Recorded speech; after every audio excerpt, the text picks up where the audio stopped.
আসসালামু আলাইকুম প্রিয় দর্শক, এই সরকারের কর্মকাণ্ড নিয়ে নানা ধরনের আলোচনা হচ্ছে, সমালোচনা হচ্ছে। এর বিপরীতে সরকারের যারা স্পোক্স পার্সন তারা নানাভাবে সরকারের সাফল্য বর্ণনা করছেন। তারা অনেক কাজ করছেন, এরকম দাবি তারা করছেন এবং সেই দাবির সঙ্গে তারা নানা রকম পরিসংখ্যানও দিচ্ছেন। কিন্তু আপনারা মনে করতে পারবেন, এই সরকার যখন দায়িত্ব নিল তখন তাদের হাতে প্রধান যে কাজগুলি দেওয়া হয়েছিল সেগুলো কি ছিল? সেগুলোর মধ্যে একদম ইমিডিয়েট যে কাজটা ছিল সেটা হলো আন্দোলনে যারা শহীদ হয়েছেন তাদেরকে সম্মানী দেওয়া, তাদেরকে সম্মান দেওয়া, তাদের পরিবারকে ভাতা দেওয়া এবং যারা আহত হয়েছেন তাদের চিকিৎসা দেওয়া। তারপরে সংস্কার করবেন, নির্বাচন করবেন, দেশ চালাবেন, এগুলো তো পরের কথা। এগুলো ছিল ইমিডিয়েট কাজ। আজকে 6 মাস হয়ে গেল, সেই ইমিডিয়েট কাজের কতটুকু পূরণ হয়েছে? কয়টা হয়েছে? যারা আন্দোলনের মূল দাবিদার, যারা আন্দোলন বলে আমরাই আন্দোলন করেছি, আমরাই হাসিনাকে নামিয়েছি, আমরাই নেতা, তারা পলিটিক্যাল পার্টি করছে। কেন করছে? তারা ক্ষমতায় যেতে চায়। দু একজন ক্ষমতায় যে বসেও আছেন, ওখানে বসে বসে তারা নানা ধরনের জ্ঞানের কথা বলছেন। কিন্তু যারা আহত হয়েছেন তাদের কী অবস্থা? তারা আজকে কী করছে? তারা আজকে রাজপথে আছে।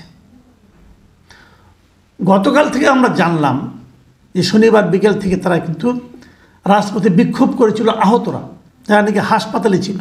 তারা সুচিকিৎসা, পুনর্বাসন, রাষ্ট্রীয় স্বীকৃতি, এই 3টার দাবিতে তারা শনিবার থেকে বিক্ষোভ করছে। তারা মিরপুর সড়ক দিনভর অবরোধ করে রেখেছে। রবিবার পুরো দিন তারা এই সড়কে ছিল।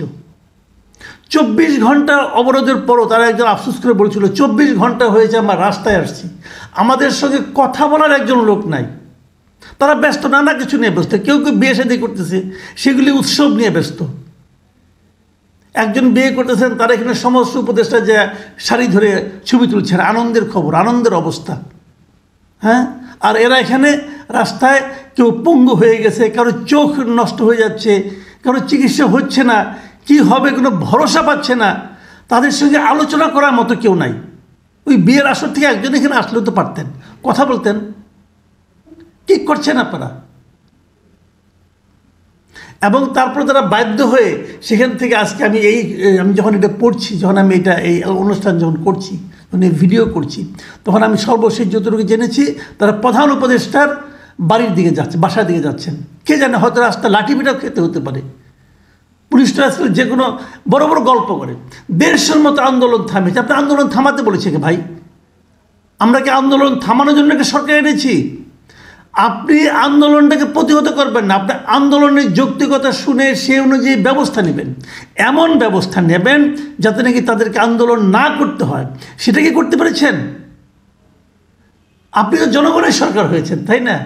বলে থাকে, অনেকে বলেন, দেশ থেকে বলে, বাইরে থেকে বলেন যে এটা কোনো নির্দলীয় সরকার নয়, এটা একটা রাজনৈতিক সরকার। এই সরকারের আপনার প্রধান উপদেষ্টা যিনি প্রেস সচিব আছে তিনিও বলছেন এটা একটা পলিটিক্যাল গভর্নমেন্ট। তো এটা যদি পলিটিক্যাল গভর্নমেন্ট হয়, আপনি পলিটিক্সটা কি আপনার পলিটিক্স? আপনাদের স্বৈরাচার বিরোধী যে আন্দোলন, যে শক্তি, সেই শক্তির রাজনীতিকে আপনারা ধারণ করেন। তো সেই রাজনীতি কি বলে যে আন্দোলনে যে আহত হয়েছে তাদের সুচিকিৎসা হবে না? আপনাদের 6 মাস হয়ে গেল, এখানে কত লোক ভাই? 20,000 লোক। কত লোক আহত হয়েছে? সংখ্যাটা কি 2 লাখ? এই সামান্য কয়টা লোকের চিকিৎসা আপনি করতে পারেন না, তো পুরো জাতির স্বাস্থ্য নিয়ে আপনি কি করবেন?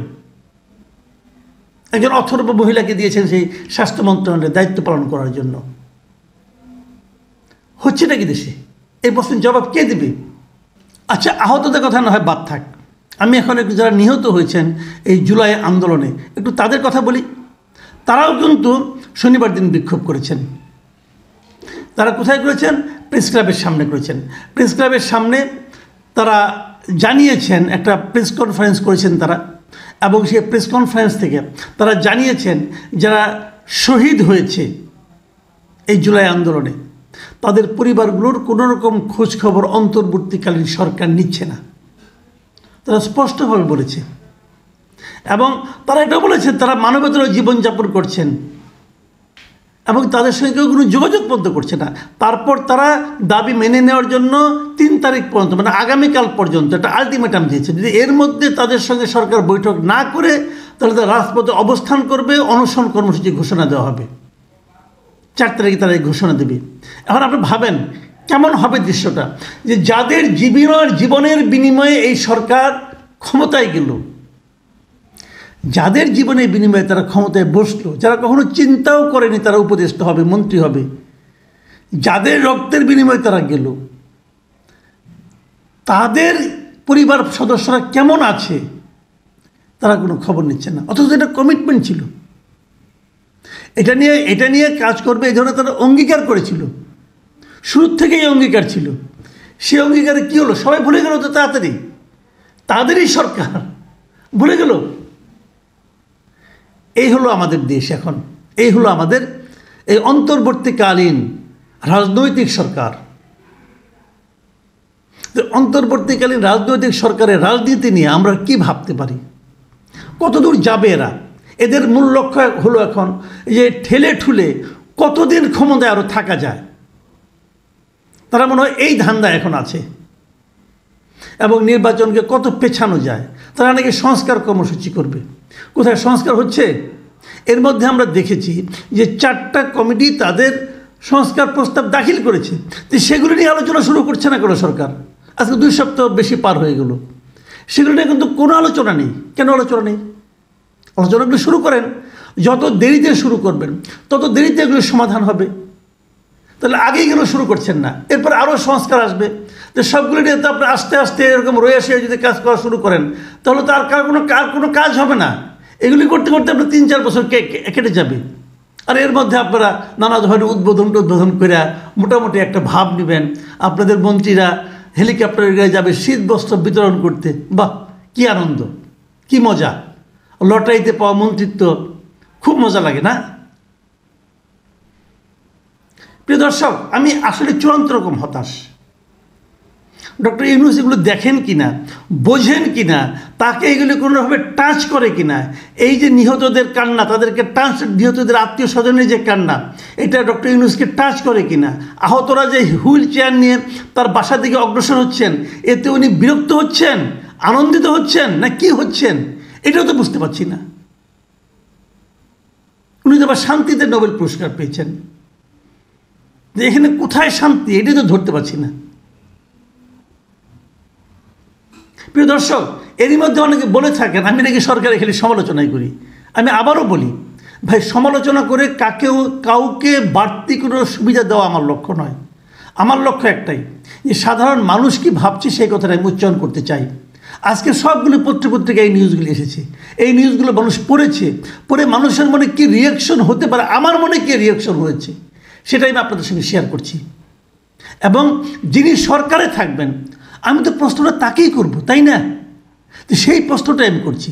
সরকারে যেই থাকুক, আপনার মামু না আপনার খালু না আমার চাচা, এটা আমার দেখার বিষয় না। আমার দেখার বিষয় হলো আপনি সরকারে আছেন, আপনার দায়িত্ব এটা। আপনি যদি না পারেন আপনি দায়িত্ব ছেড়ে দেন, অন্য কেউ দায়িত্ব পালন করবে, সমস্যা নেই কোনো। আপনি চেয়ারে বসে থাকবেন, কোনো কাজ করবেন না, প্রশ্ন করলেই বলবেন আমাকে সময় দাও, আরও সময় দাও, আমি হানিমুন করতেছি। ভাই, আপনার এই হানিমুন আপনি আপনার বউয়ের সঙ্গে যা করেন, কোনো সমস্যা নাই। আমাদেরকে রক্ষা করেন, আমাদেরকে মাফ করে দেন দয়া করে। প্রিয় দর্শক, এখন এই পর্যন্তই। আল্লাহ হাফেজ।